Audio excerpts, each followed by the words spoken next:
Well, hello everybody, back again, wild inside. Well, I'm wild inside, but Robin is wild outside, and we might try and show you that very slowly so that nobody gets sick in the meantime. And we were talking just before about the energies, and people are talking a lot about the astrological energies and the astronomical energies that are happening now. Of course, all that depends on your own personal interpretation of them. So I always find it a bit hard to say, oh, it's definitely like this. So if somebody's retrograde or something, yeah, I can handle that. That's okay. We can all get an idea of that. But further than that, I don't know. But I've been feeling mad. I feel as I've been catapulted suddenly into the 21st century. I know we've been here for 23 years, but it's sort of gone right in my face, and lots of work and quite a bit of overwhelm. How am I going to do all this? And you've been feeling that too, haven't you, Robin? And hearing it from others as well, it Mm. just seems to be a time when everything's going on all at once, Yeah. both in work and personal lives for Yeah. people. This is what I'm hearing, and certainly is what I'm experiencing. Mm. That, yeah, everything is just gone crazy. I guess it's kind of like the time of year as well. Outside in the garden, everything's just gone boof. Our grass has gone boom, and our hedges have gone boom, and the flowers are incredible, and everything is just growing Yeah. at some, don't want to say alarming rate, but at some fast pace Yeah. and Yeah. exponentially and in all directions. And that's kind of what life feels like generally at the moment. Yeah, it does for me too. And I was talking to my students again on Monday, and because we've just got over Midsummer, just gone through Midsummer, which I always love, and it's always amazing. Except I always come out sad because it's going to it starts to get dark from the 25th of June, and that's like, oh, because I do love the really light mornings and things like that. But all of them, so that was seven of us all together, including me, had like unusual, amazing experiences over the midsummer time. And they actually really reflected into our everyday lives. And something happened that did a big change in our everyday lives. And it happened for all of us too. So I sort of set the conversation off. So, come on, what's happened for you? And once it got rolling, every all different experiences, and some that you might say were a bit to start with, but have come out good. Um, it, One of my students, her partner suddenly drops on her, literally, right before. I don't think we've got much in common. And right out of the blue to her. And so that was sort of quite stunning. So we'll it's really good when I get a group together. I'm sure it is for you, Robin. They all helped and mucked in, and we all helped her and carried her through and helped her to do her own thing, which she has. But she's come out the other side, and she's got some amazing pluses out of it. And I got pluses as well. Did anything like that happen for you, Robin? I can't think of a specific example at the moment, but that's so interesting, isn't it? How we might initially see something as the negative, Mm. and we are negatively wired as human beings. Mm. That's because it's part of our survival mechanism that we need to see the threats and we need to be aware of them and we need to address them. Mm. But I think we sometimes haven't evolved beyond that, maybe as a society. We just focus on the negatives. And certainly that's what I see so much of in the press. And Yeah. we've got that constant bombardment, haven't we, with the news 24/7 and the mobile phones and the laptops and Facebook and all of this stuff. We get a lot of negativity and a lot of fear-based stuff posted all over those, and that can feel overwhelming in itself. But I think for those of us who get curious and get compassionate and look into these things, it's all about perspective and perception. Yes, it is. I was just talking with a client about that earlier today, and how we can start off looking at something as that's negative. What's the positive in that? Mm. But when we explore it just with openness and curiosity, and I wonder what might, what's interesting, I wonder, this is interesting, what's going on there, we can actually come out the other side with a lot of positives. And although that potentially could mean the end of a relationship, it might not. It might mean a whole new depth to the relationship because opposites can attract. Or it could mean that is something we're going to draw a line under now, and now I can go off and find Yeah. a partner that I share more with. Yeah. And because I have a friend and she has met somebody now that they're married now, and she and he, they just get on so beautifully and they see the world so similarly Mm. and just support each other in that. Yeah. Because sometimes if we're too similar, Oh, that that could be bad doesn't too. Yeah. allow for growth. But Yeah. this couple, they're just beautiful together. And it's wonderful to see and to have role models like that, to see, that's what's possible in a relationship. Yeah. Yeah. Yeah. So I think my husband and I, we're very different. And I know a lot of couples where they're very, very different. But that can itself be something to spark growth Yes. when we're curious. Yeah. Oh, I wonder how you see things. Wow, that's so different to me. But tell me more. Yeah. I'd like to understand your perspective and see how it can enhance mine, Yeah. and vice versa. Yeah. Yeah. Yeah, I think this is, I mean, this is a relationship thing. I mean, I'm very different in many ways to my husband as well, um, which can really get us rubbing against each other.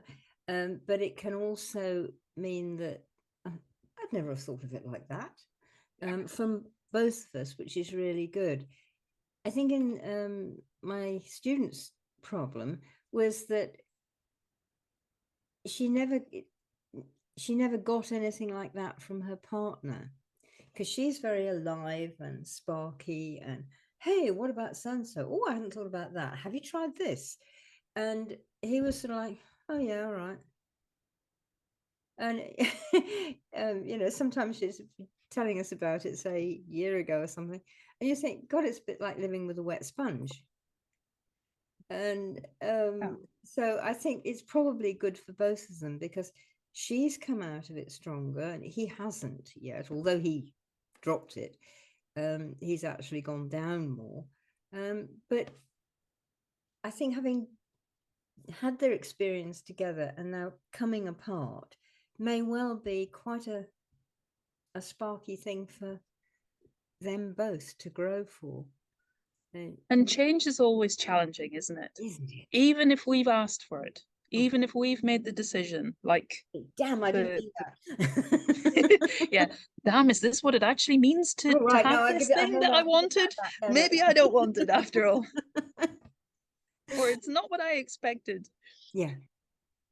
And that happens, whether, as I say, we've asked for it, we've initiated the change or not. It's Mm, still challenging, mm, but it's I think being open to that and exploring it with curiosity and compassion for ourselves, that actually I'm not finding this as easy or what I expected or any of those things. yeah, And even to use that as something to explore, why that's interesting. Why am I not finding it as I expected? Or what is it that isn't what I expected? What is it that's different? What is it that's challenging me?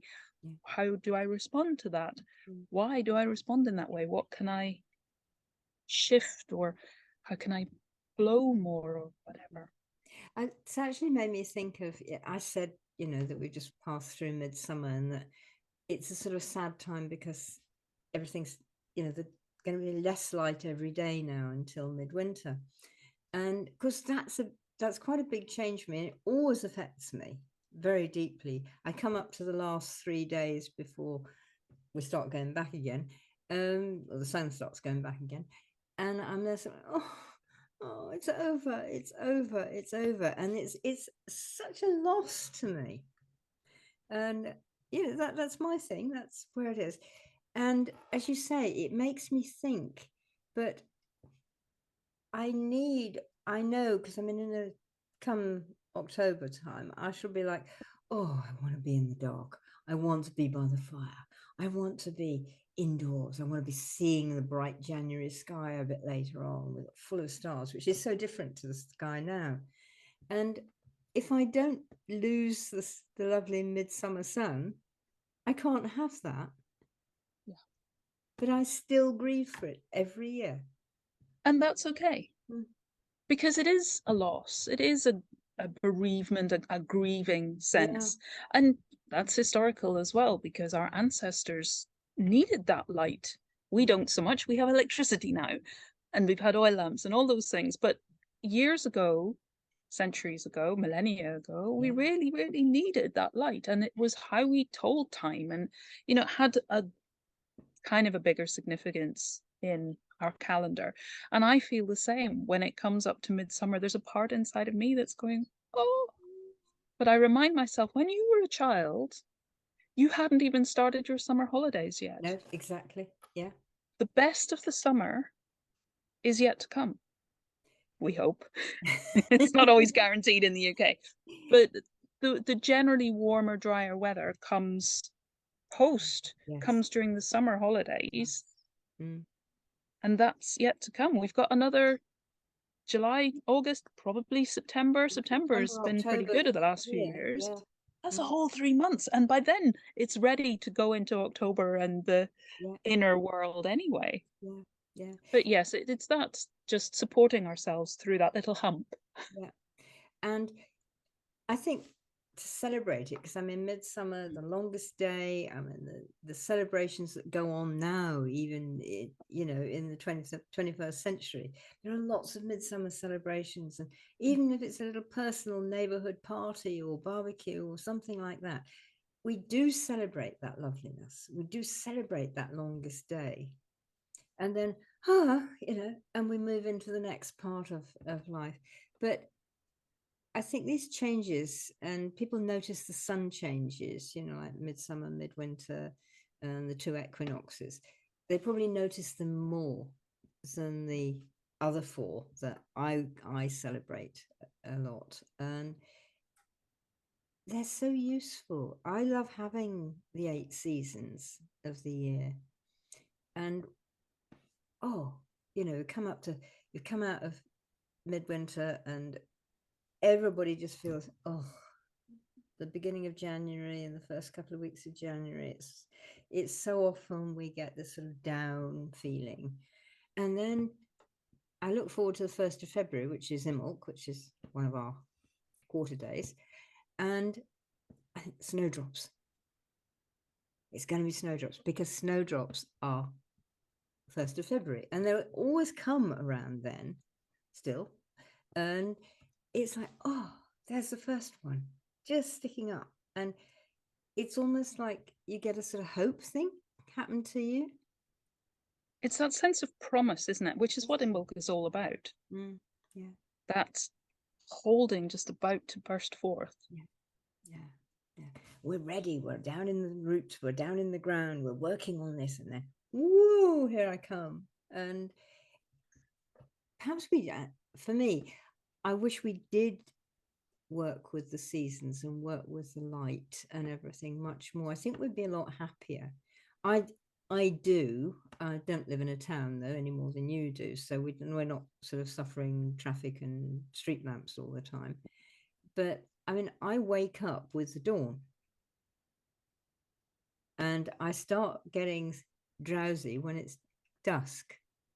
I may stay up for another hour, but it's like, right, nearly bedtime. But you can feel your body going into the sleep's coming now. Yeah. Working towards that rest period. Yeah. And then in the winter, I don't wake so early. Again, I still wake with the dawn, but it's like my body says, no, you're not going to wake up till 7:30 till the light comes in the window. And you get the first pre-dawn light, and then oh yeah, okay, I'm here. And I wish we did do that much more, because I think it'd be so much better for us. Going with the natural seasons and the daylight and all the rhythms of life that we evolved alongside, and they're still part of us. Yeah. And they're still a part of our makeup and what serves us well and supports our well-being, as is getting out into nature. as it is. And you know, my internet won't work outside, otherwise I would go outside because it's beautiful out there and I've just been out there. But can we just can you just slowly take us around the garden, Robin? That's the edge of the house there. And how much you can see past me. Yeah, You can get a sense of the trees. yeah. And I'll see if I can turn it around. I'm not sure how much you'll see with the direction of the sun. It's like you're in a little forest glade there. Yeah, we kind of are. We have an acre and a half of woodland here. Lovely. So Yeah, that's the edge of that you can see there. We're yeah. right on the edge of the Brecon Beacons National Park. It's beautiful up there. It really is lovely. Yeah, We are very, very fortunate where we live. yeah, yeah. And I think when people do get into this, and I've known, I'm sure you do, people that, you know, you take them out there and they go, where's the street? You know, where's the next house? Sort of thing. Too much And they're space. We're worried. your neighbours. And I mean, you can't see any other house from me. Well, you can with great difficulty, but you don't. And I'm actually I feel really part of the world around me and the place I live in. And yeah, I've lived 25 years in London. So, you know, and I did actually enjoy it then because I was a different me. But I still found that I was doing the waking up thing with the dawn. And I expect a lot of people would say, well, you know, that makes work really difficult because you've got to get up before it's light in order to get to work on time. And work says start at 9 o'clock or whatever time it says. And, you know, when you had to go there, Particularly across London. well, you don't see much of it, at least I didn't see much of it because I was on the tube. Yeah. So, you know, you come out in the dark, you dive down a hole, sit in the dark. Yeah. And My come out mum on always the used to say side. that when she was working, because she worked at a hospital, Mm, and it was a big square sort of building, mm. and she was right in the middle. So there were Yeah, no windows because yeah. she was on an inside room where Oof. she was surrounded by other rooms. Mm, So no outside windows, all unnatural light. mm, And so she would get up in the morning in the dark. She would drive to work in the dark, go into this windowless space, mm. come out in the dark in Yeah. the evening, drive home in the dark. That staggers me too. I mean, Hereford Hospital, which I go to 2 or 3 times a year because of my consultants there. Um, and they've got lots of inside rooms that don't have any natural windows in them.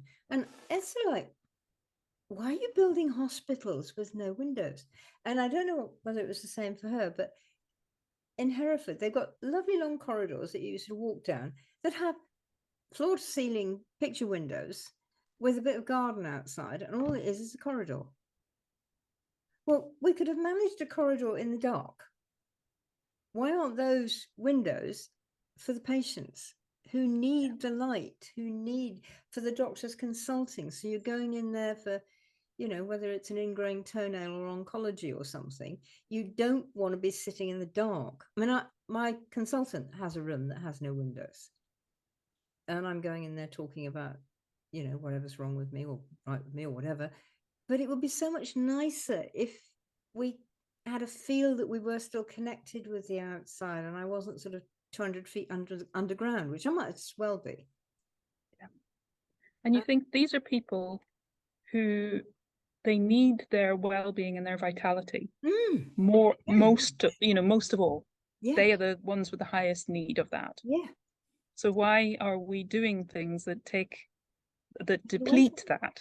yeah. And you have this kind of stereotypical hospital food as well. Oh God. Mm. Should I not start on that one? Oh, you may please talk about it. I mean, my husband brought me my food because I Yeah. literally could not eat it. So, you know, he'd come visit every day when I was in for operations and he'd bring me my food and he'd bring me my milk because all you were getting was this sort of totally watered down white water, white liquid with no taste, anything else. So, being me, of course, I managed to say, no, I'm having this.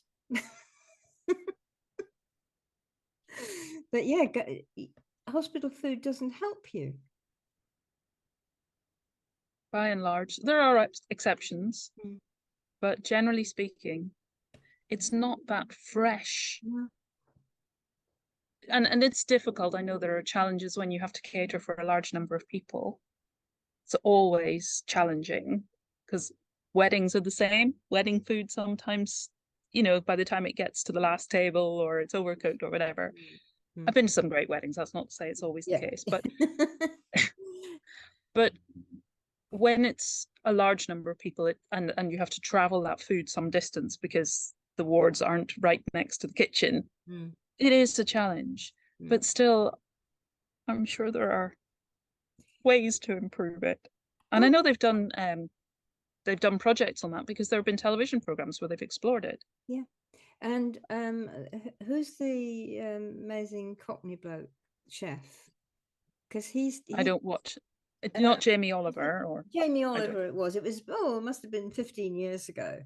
And he sort of said, "Okay, I'm going to work in, I don't know, Charing Cross Hospital for a month. I'm the lead chef. I'll do all the buying. I'll do the whole thing." And he did. And he did it within budget, within the hospital budget. And it was all fresh. It was all fresh food and it was all freshly cooked. Like you say, it might take a little bit of time to get it down to the last ward. Um, but it tasted like food. It looked like food. Sadly, it's not. That sounds very simple, doesn't it? And it works on a television program, and it works on that one project. But having seen the inside of some institutions, by Oh, which I mean things like social services, yeah, I know. and I know social services and local authority organizations, that not only do they have a budget, but they have to have approved suppliers, Yeah, because they have to have service level agreements and stuff set up yeah, so that I knew one place where if they broke a plate, there was an Asda almost next door, and a plate replacement would be 25p. But instead they had to go to the approved supplier where they had to pay pounds. yeah. And that adds up. Mm. If you were replacing a whole set of crockery for whatever Oh, you're reason, right. or if you were buying food, Mm. but you had to go to a specific supplier, it's kind of like when you're at the airport, they can charge you what you like Exactly. because you're a captive audience. You can't go anywhere else. You're not allowed to bring your own stuff in. Yeah. Like you can't bring your own food or drink onto a flight, really, can No, you? you can't. So Mm. if you're going to buy your water at the airport, Mm. in the shops, once you've gone through the check-in and everything, it's a lot more expensive Oh, yeah. Yeah. because they can. Yeah. Yeah. And if you're an approved supplier, it seems it works the same way. It does. And possibly it'd be a really good idea if a lot more people knew this, because then we might be able to sort of say, we need to change this system. Yeah. But If only. they won't do it unless there's a lot Yeah. of support that sort of says, you're going to change it, you know. Yeah. Otherwise, we're And not paying our council tax or whatever if that's the thing, necessary. isn't it? That we forget that we are the masses, we are the bigger number compared to those in government, Yeah. and their support depends on us. Yeah. So if we were making decisions consciously Mm. and in an informed way rather than just following along with what we've always done, Yeah. Yeah. then maybe things could change. I think they would. I mean, I'm remembering back a long, long way, but there was ages ago, this would be in the 1970s. There was a whole thing about supermarkets and factory farmed eggs. And somehow we all managed to get our act together and say, no, I'm not buying those eggs.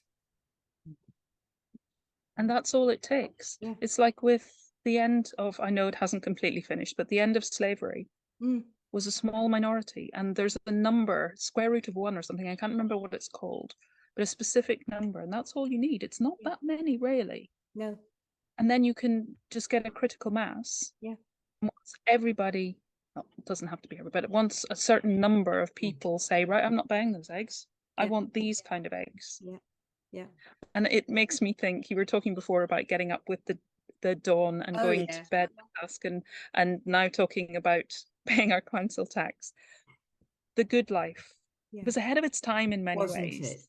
Acres. And Yeah. Tom Good said to Barbara, let's live with like the birds do. Let's get up Yeah, with the I light remember and go that. to bed with Yes, the yeah, dusk. yeah, And then they had a whole big kerfuffle around that, which yeah, was, yeah, you know, the whole hilarious thing of the comedic series. yeah, But also Margot Ledbetter, the next door neighbour, yeah. she went along to the council and said, right, you haven't done this with the roads, so I'm not paying that part of the council tax, and you haven't collected the bins, so I'm not paying that part. I And remember that this, too. you can Yeah, have that much. yeah, yeah, yeah. And And it's she was just so no, strong in shocked. her position Yes. that the poor guy behind the counter was just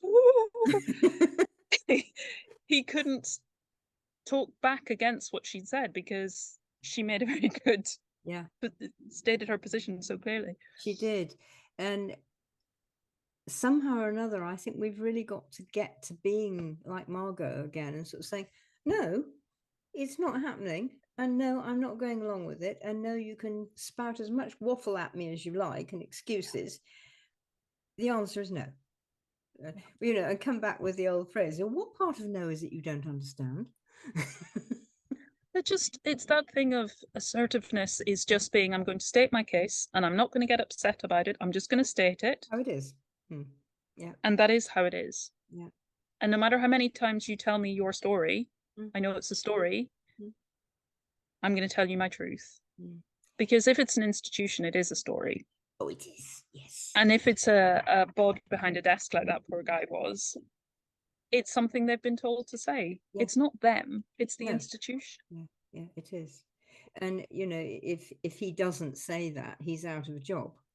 Yeah. But okay, there's all that choice as well. Maybe you don't go into a job that is making you do that kind of thing, but we're not going there. But even so, it isn't the person behind the on the end of the phone or behind the desk who is doing it. It's the institution. And yeah, we've allowed it to be there. But we have the voice. If we look into and explore and get curious about how we can exercise that and how we actually choose to exercise that Yeah. on a conscious level. Yes. And I think that is so important. And I, you probably have this with clients, I do. Part of what you're doing is trying to get people to this assertiveness that they can sort of say, no, I'm not buying into that. And they come back, and I hear it from myself if I argue with somebody. Oh, be reasonable, Ellen. And you sort of I go, am. can you translate that? What you mean by that, please? Yeah. Because actually, it's a load of the BS. And I am being reasonable, but you don't want to go along with it. So you're trying to put me down. And again, it's this kind of learning what is going to happen because of the institution. The institution is fighting for its life. If you're arguing with it, it's going to fight you. Which I take often, or do my best to take, as a good sign. Oh, yeah. Yeah. If they are fighting against, if they're fighting back, they're They know feeling what. threatened. Yeah. They know what you're saying. Yeah. And that they're trying to run away. Because I mean, if somebody comes to you, certainly if they come to me and they've got, Ellen, that doesn't make any sense. I'll sort of go, oh. And if it doesn't, I go, no, you're right, actually. It doesn't, does it? What should we do instead? And that's when, because I'm there in my own power, I'm not feeling threatened because somebody's argued with me and that I might have got it wrong. This is a regular occurrence, at I least. might have. But it's that thing that you were saying about, but what do you mean by that? And getting curious. And for me, it's often about questions, not Yes. saying, but exploring. And well, tell me your perspective on that, because maybe you've seen something that I haven't. Yeah. Yeah. I don't follow the news and I don't follow politics, so that's very possible. And what do you mean by reasonable? Yeah. I mean, as far as I'm concerned, I've got my reasons. Therefore, I'm arguing from a place of reasons. Yeah. if you mean reasonable by, well, go along with me and stop arguing. No, no, I'm sorry, that's not my translation of it. And And also, sometimes I think when you drill down, it's not go along with them as an individual, it's going along with what society has told them that they've yeah, bought into for whatever reason. yeah, And they are then feeling, you know, whether it's about fitting in, yeah. and I need to be a part of this Mm, tribe. mm, So I'm going to go along with what society says, and society can be very persuasive. So I've followed those arguments, and I think mm. that I'm just going to go along with that. I may not have questioned it, but I'm going to go along with that. Whereas I'm questioning it, Every bloody and moment, yes. that often isn't popular. No, no, no. So And I'm okay with that. I'm okay with that too. Talking as a group I'm part of, we get together on Tuesday evenings, and very much that was coming up this time.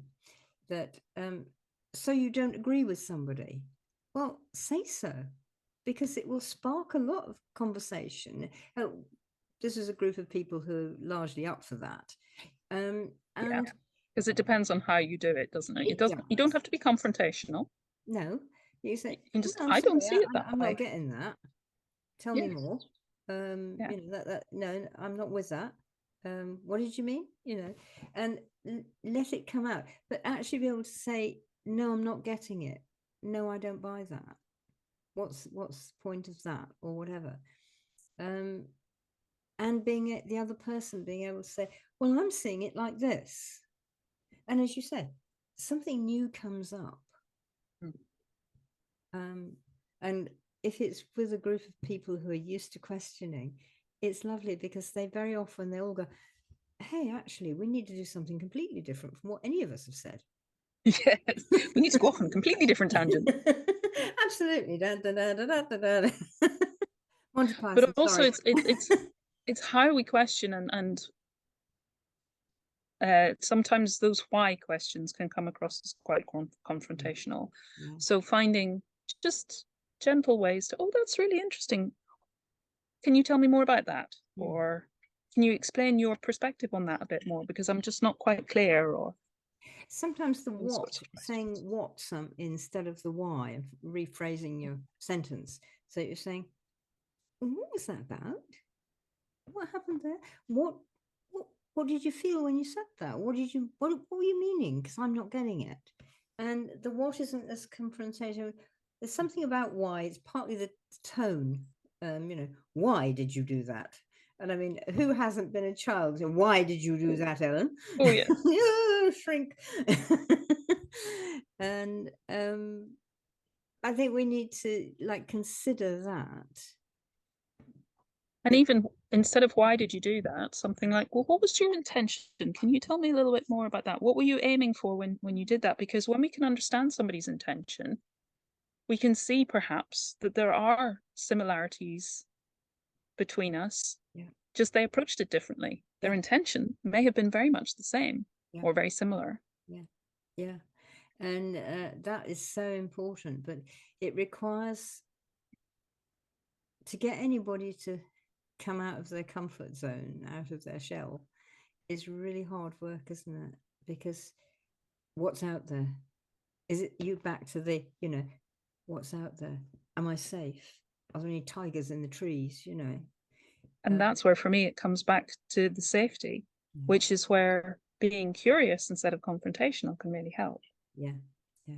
How can we help that person to feel safe with us, safe enough with us, Mm, to share what their intention actually was, mm, what has impacted on them, and what's made them think that way? mm, yeah, yeah, Is it because they don't feel safe? yeah. Is it because they want to fit in? Is it because that's what they've been told? Do they actually agree with it? Or And do they dare not dare to say that they don't? yeah, Just and maybe remind they do, and that's fine. You just reminded me of a lovely, funny thing that happened on the weekend. It's warm. We've got the door open, and hear the birds. The cat runs in and out, and we've got three. Mummy squirrel had three babies this year, and they're so cute. They're about half her size, but they're very beautiful. They're totally curious, and they're not very frightened of anything. And we don't chase them or do anything to them anyway, so they shouldn't get there. But I just came out the door yesterday, and one of them actually ran over my foot. I didn't even see it was there. So it rushed out of the bushes and ran over my foot, and I didn't fall over, thank God. But what happened on the weekend was one of the baby squirrels, they were chasing around outside, and one of them ran in through the front door into the front room. And it was like, oh, it was me sort of going, oh, there's a squirrel in, heck, we don't want it upstairs, shut the doors quickly. And there's a squirrel going, and he stopped. And the cat was in the room too. That was what I was worried about. Yeah, well, this was really interesting because my cat was a rescue, and she was very, very nervous, but she's been with us for nearly 4 years now. And this is my place. This is it. I'm okay here. This is fine. And so she jumped down off the chair where she was asleep, and the squirrel had stopped. And she did this. And the squirrel went, and then put his nose too. And eventually the two of them touched noses, and they were still for 10 or 15 seconds. And then the squirrel went and out the door again. But she didn't go for him. And, she wasn't hungry. He wasn't threatening her in any way. He was just, what the hell are you doing in my room? You don't come in my room normally. And the squirrel was going, where's the hammer? Where's the hammer? And they actually, because baby squirrel hasn't learned to be afraid of people. And Cats, evidently. No, because she will chase them every now and again, but it's playful. She's not really after them. And touch of nose. Yeah, you two are both secure in your environment where you are. You're content. And it's so lovely when we see animals being very natural about that. And quite often you'll see that cats do that to horses. Yes. If there's a cat on a stable yard, and you think that horse, the size of the horse compared to the size of the cat. Yeah. And we had a dog that was staying with us last week because its owner was away in Ireland for the week. And he came up to the fields with me and met my horses, and he was doing that. You big thing, but I'd love to say hello to you, because he's just a big, soppy, gorgeous chocolate lab. And the horse was doing the same back. Yeah. Who are you? And I haven't seen you before. And what are you doing in my field? Yes. And yeah. And it's interesting because the dog that lives here with us, she's much higher energy, and the horses are very alert when she's around.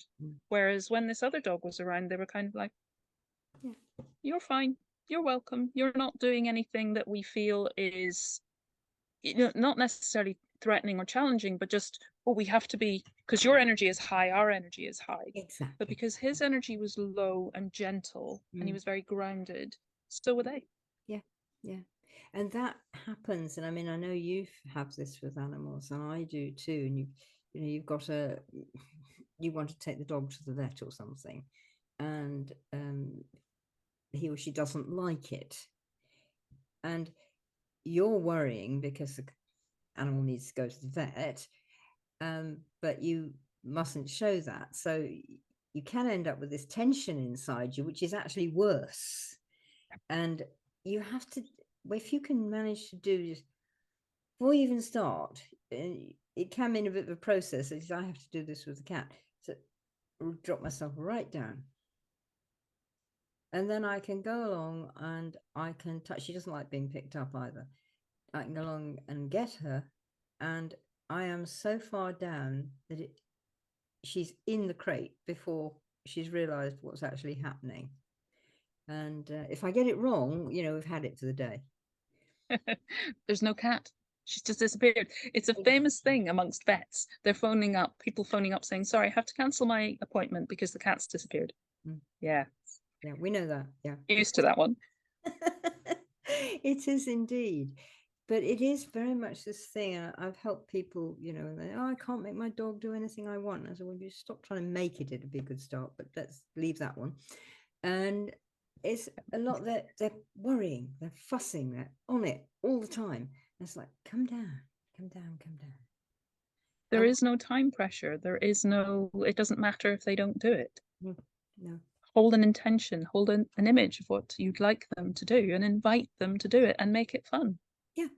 And also just be oozing, I love you. This is absolutely gorgeous. I love you. Hey, how about we do so and so? Would you fancy that? You know? Yeah. And you're just calm because you're calm inside, and you know, not like, you know, there you are worrying, will I be able to get the cat, will I be able to catch the cat, will I be able to put the cat in the crate, whatever. You're just like, if I'm not, I'm not, and Yeah. I'm going to be right Does it there. really matter at the end of the day? Usually it doesn't, and if it does, probably the cat's in no position to run away anyway, so you're okay. Yeah. But it works with horses. I mean, we do it with when people come on retreat, and Kim and I take them to the horses, and it's just watching them as they suddenly realize that they haven't got to go up and stroke the animal and talk to it once. They just stand, and they just stand still. Don't call the horse, let the horse come to you. And it might take 5 minutes, but they do. And then you can see the energy dropping out of them. It's really lovely, isn't it? Seeing that when somebody or an animal just lets go of the tension, lets go of the need, Yeah. and instead just allows, invites, waits to see what will happen. Yeah. Yeah. It's a thing we probably all could learn. We all have it within us. Mm. It's just whether we've had the environment that has enabled us to express it, been encouraged to express it, or sometimes been encouraged to shut it down, particularly around that kind of sense of connection with animals, because animals don't talk, animals don't have senses. No, they don't have emotions, they don't have feelings. You know, this is you know, an automaton, a clockwork cat that you don't even have to wind up. But there is a sense of that being quite woo-woo.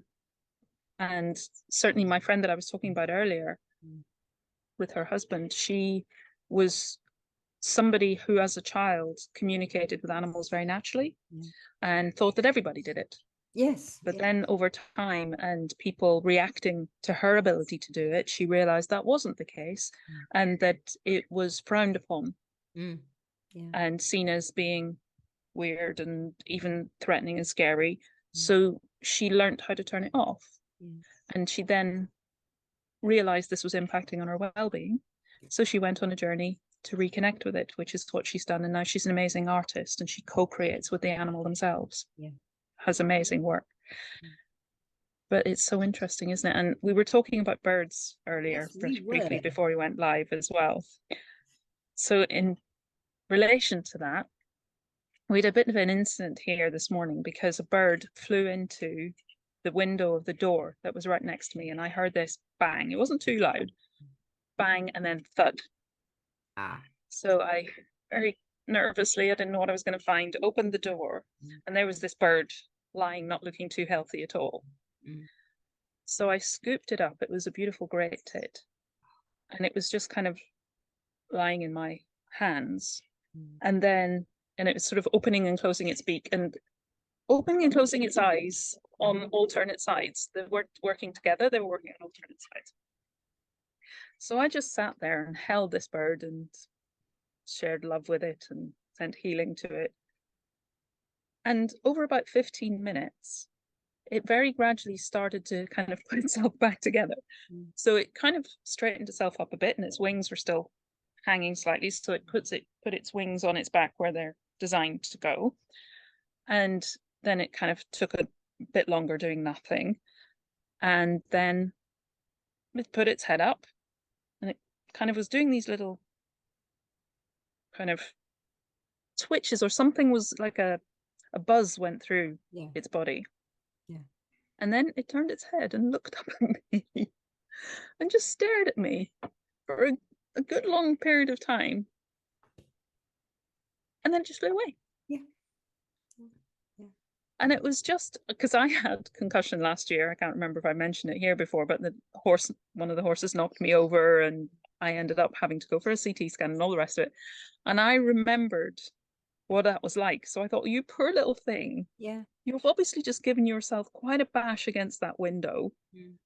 I know what you're feeling when you can't quite get your head back together again, and you just need a moment. Mm. And you just have to check yourself through and realign all of your, your connections, rewiring or whatever you're doing. Yeah.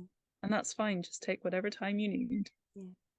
And I was just sitting looking in awe at this beautiful little bird because I could see all the little filaments of its wings, and I was just, oh, you're so beautiful. Yeah. And then off it went, and just how it sat there with it didn't seem to be afraid, it wasn't shaking, Mm. and how it turned and looked at me Mm. and just seemed to feel safe, and how I could feel its energy change Yes. from being a bit kind of, I'm out of it, I'm well out of it, to I'm coming back together, I'm coming back into the present moment, I'm beginning to get my head back I remember to this. balance. Yes. And then, oh, you're up there and I'm down here, and oh, okay. And off it went. Yeah. Yeah. We get the same thing because we've got big windows in the living room, and particularly with the youngsters who are sort of like getting their acts together about where anything is, and Yeah. or they're having a chase round or something like that. Yeah, wham, and going out there's I've had this experience too. You pick up this little bird who is actually not horrendously injured, is going to live, and they just sit there, and you're just holding them, and you get the chance to look at them and feel them. And one thing always does me is the feel of the little claws against your Yes. skin. Tiny little feet. And for I me, it was the little eyes, Yeah. because they're so that I could see as he began to come round, and his eyes were brighter and clearer, and you could see that he was seeing, he wasn't a bit, Yeah. and how he looked at me, and just that tiny little eyelid, Yes. because it was so, so small. And you think, how can something be that small? Yeah. It's even more so if you actually get a blue tit or a wren, because I mean they're even tinier, Yeah. and you've got We this. have a wren that lives here, and he comes up and down the rail of the fence here, and we have lots of little blue tits, and they come to feed, Yeah. and they are the bravest. They'll come first. Yes. Fierce. Tiny little thing. I've seen them chase off a great tit or a robin or something, and robins can be quite fierce. Oh Uh, yes. this tiny little thing, it comes in mind you, the best one was the wrens that we had as a previous house down in Hereford, and had two ginger cats, one small, literally like that, and one Maine Coon. The little one was his sister, so they weren't pure because she was short haired, but she had exactly the same colouring and markings and everything. And she was bright as a button. And he was sometimes a little bit, one sandwich short of a picnic. And he did some amazing things. But he would go up and down the hedge patrolling for things. And we have great big hedges like you. And there was this one little wren, and you know how they often nest quite low in the hedge, and he was coming near her nest. It's like, oh, yeah, and this little thing, and they're only this big, and this was a blooming great Maine Coon, and meow zonk through him, meow zonk.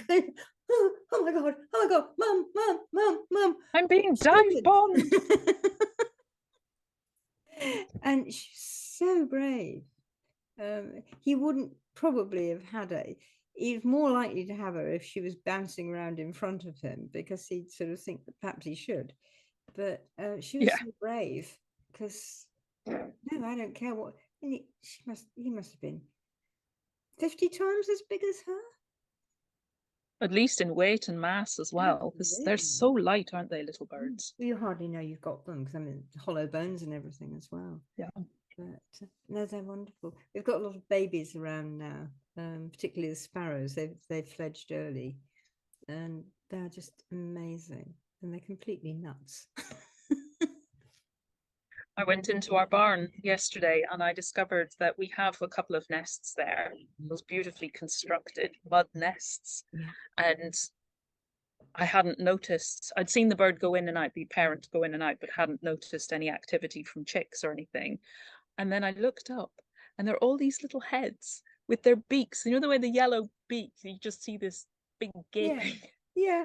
And the little row of beaks, sort of a little row of thorns Yes. along the edge of the nest. Yeah. Yeah. Yes. Yeah. Just sitting with their heads. And then every so often they'll go like one of those Muppety things. Just Yeah. Oh, we've got that in one of my barns, which is my gardening shed. And last year we had 4 swallow nests in there, and we've got 2 definitely. We may have all 4. We're trying to count them. There's a place we can sit opposite and watch birds going in and out and seeing what's happened. So we knew there was at least 2 nests in there. And also I put a wheelbarrow full of stuff underneath, and of course it's completely covered in swallow poo. well, that was how I discovered them, because that's where I had some hay for the horses, and I thought, That's what's right. that on top of, in the dark, you Yeah. know, the shadow, there wasn't a light on Yeah. in the barn. I thought, what's all, oh, I know what that is. I know where that came from. Yeah, yeah. I've got a trail cam, and I put it up there last year and got some lovely shots, and I must put it up in there again and see if I can get some more from there, because there's a couple of places I can tie it, which it can go straight to the nest and see the bird going in, coming out, and swooping around, and they're so amazing, Magical, aren't yeah. they? Yeah, yeah. Well, how are we doing? Is that a place to end I for this think it. I think time? it has drawn to a natural ending point. I think it has. So, swallow summer to you all, which is an old one. It's lovely, isn't it? And yeah, we are going into the very height of summer. So we'll hope that it doesn't get too hot, but that we have lots of nice weather. Yes. Which would be good. Yeah. So we'll see you next month. Yes. See you next month.